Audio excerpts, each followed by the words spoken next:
Hello viewers, मैं astrologer doctor Shifali. आज श्री शिव महापुराण रुद्र संहिता अध्याय 14 का 5वां भाग और उसके साथ आज 14वां अध्याय जो है परिपूर्ण होगा। जैसे ही मैं समग्र शिव परिवार को नमन करती हूँ वैसे ही ओम शिव क्रतुंड महाकाय सूर्यकोटि समप्रभा निर्विघ्नं कुरु मे देव सर्वकार्येषु सर्वदा। ओम शिव विनायक प्रसन्नस्तु ओम गणपते नमः ओम शिव महेश्वराभ्यां नमः। जय पार्वती माता, जय कार्तिकेय स्वामी। ओम नमः शिवाय, ओम नमः शिवाय, ओम नमः शिवाय। कल जहाँ तक के श्लोक पढ़े थे उससे आगे का सुख संतान वृद्ध्यर्थम धारा पूजनम उत्तमम नाना द्रव्यैः शुभैर्दिव्यैः प्रीत्या सद्भस्मधारिणा द्रुतधारा शिवे कार्या यावन्मन्त्रसहस्रकं तदा वंशस्य विस्तारो जायते नात्र संशयः।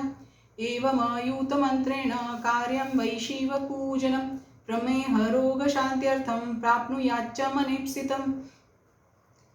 षण्ढत्वं यदा दातस्तदा द्रुतसुपूजनं ब्रह्मभोज्यं तथा प्रोक्तं प्राजापत्यं मुनीश्वरैः केवलं दुग्धधारा च तदा कार्या विशेषतः शर्करा मिश्रिता तत्र यदा बुद्धिजडो भवेत् तस्य सज्जायते जीव सदृशी बुद्धिरुत्तमा यावन्मन्त्रायुतं न स्यात्तावद्धारा प्रपूजनं यदा चोच्चाटनं देहे जायते कारणं विना यत्र कुत्रापि वा प्रेम दुःखं च परिवर्धितं स्वगृहे कलहो नित्यं यदा चैव प्रजायते तद्धारायं कृतायं वै सर्वदुःखं विलीयते। शत्रूणां तापनार्थं वै तैलधारा शिवोपरि कर्तव्या सुप्रयत्नेन कार्यसिद्धिर्ध्रुवं भवेत् वासितेनैव तैलेन भोगवृद्धिः प्रजायते सार्षर्पेणैव तैलेन शत्रुनाशो भवेत् ध्रुवम्। मधुना यक्षराजो वै गच्छेच्च शिवपूजनात् धारा चेक्षुरसस्यापि सर्वानन्दकरी शिवे धारा गङ्गाजलस्यैव भुक्तिमुक्तिफलप्रदा एताः सर्वाश्चर्याः प्रोक्ता मृत्युञ्जय समुद्भवाः। जितने श्लोक का पठन किया उसके अर्थ का पठन करूंगी। सुख और संतान की वृद्धि के लिए जलधारा द्वारा पूजन उत्तम होता है। उत्तम भस्म धारण करके उपासक को प्रेम पूर्वक नाना प्रकार के शुभ एवं दिव्य द्रव्यों द्वारा शिव की पूजा करनी चाहिए और शिव पर उनके सहस्त्रनाम मंत्रों से द्रुत की धारा गिरानी चाहिए। ऐसा करने पर वंश का विस्तार होता है, इसमें संशय नहीं है। इस प्रकार यदि 10,000 मंत्रों द्वारा शिव जी की पूजा की जाए तो प्रमेह रोग की शांति होती है और उपासक को मनोवांछित फल की प्राप्ति हो जाती है। यदि कोई नपुंसकता को प्राप्त हो तो वह घी से शिव जी की भली भांति पूजा करे, इसके पश्चात ब्राह्मणों को भोजन कराए। साथ ही उसके लिए मुनीश्वरों ने प्राजापत्य व्रत का भी विधान किया है। यदि बुद्धि जड़ हो जाए तो उस अवस्था में पूजक को केवल शर्करा मिश्रित दुग्ध की धारा चढ़ानी चाहिए। ऐसा करने पर उसकी बृहस्पति के समान उत्तम बुद्धि हो जाती है। जब तक 10,000 मंत्र न हो जाए तब तक दुग्ध धारा द्वारा भगवान शिव का पूजन करते रहना चाहिए। जब शरीर में अकारण ही उच्चाटन होने लगे, जी उचट जाए, जहाँ कहीं भी प्रेम ना रहे, दुख बढ़ जाए और अपने घर में सदा कलह होने लगे, तब पूर्वोक्त रूप से दूध की धारा चढ़ाने से सारा दुख नष्ट हो जाता है। शत्रुओं को संतप्त करने के लिए पूर्ण प्रयत्न के साथ भगवान शंकर के ऊपर तेल की धारा अर्पित करनी चाहिए। ऐसा करने पर निश्चित ही कर्म की सिद्धि होती है। सुगंधित तेल की धारा अर्पित करने पर भोगों की वृद्धि होती है। यदि मधु की धारा से शिव की पूजा की जाए तो राजयक्ष्मा का रोग दूर हो जाता है। शिव जी के ऊपर ईख के रस की धारा चढ़ाई जाए तो वह भी संपूर्ण आनंद की प्राप्ति कराने वाली होती है। गंगा जल की धारा तो भोग और मोक्ष दोनों फलों को देने वाली है। ये सब जो जो धाराएं बताई गई है इन सबको मृत्युंजय मंत्र से चढ़ाना चाहिए। आगे के श्लोक और अर्थ का पठन।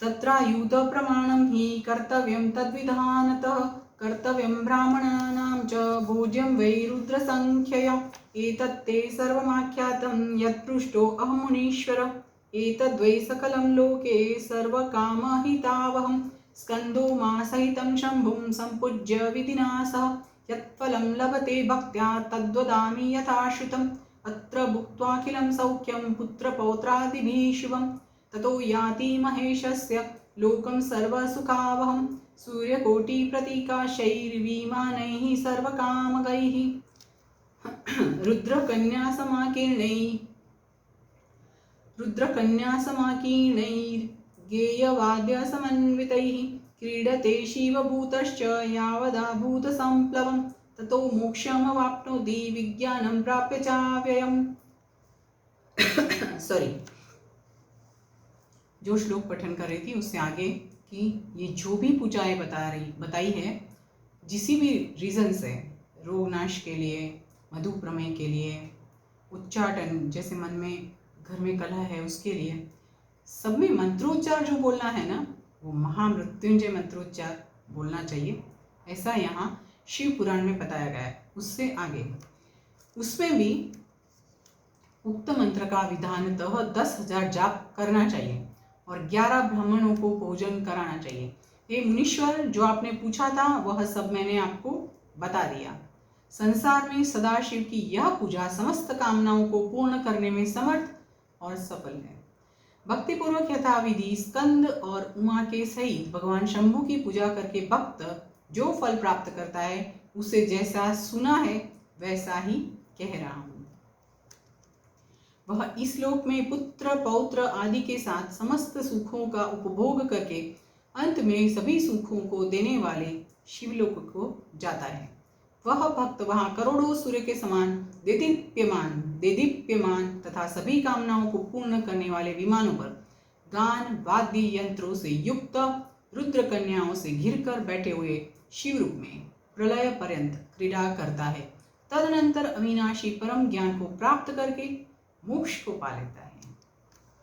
इति श्री शिव महापुराणे द्वितीयायां रुद्र संहितायां प्रथम खंडे सृष्टि शिव पूजा विधान वर्णनम नाम 14 अध्यायः।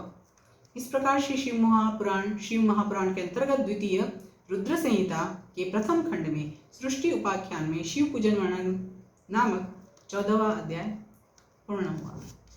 कल 15वां अध्याय देखते हैं कितना लंबा है, उसके बाद बात करेंगे। जैसे ही मैं समग्र शिव परिवार को नमन करती हूँ वैसे ही ओम शिवक्रतुंड महाकाय सूर्यकोटि समप्रभ निर्विघ्नं कुरु मे देव सर्वकार्येषु सर्वदा। ओम श्री विनायक प्रसन्नस्तु। ओम गणपते नमः। शिव महेश्वराभ्यां नमः। जय पार्वती माता, जय कार्तिकेय स्वामी। ओम नमः शिवाय। ओम नमः शिवाय। ओम नमः शिवाय।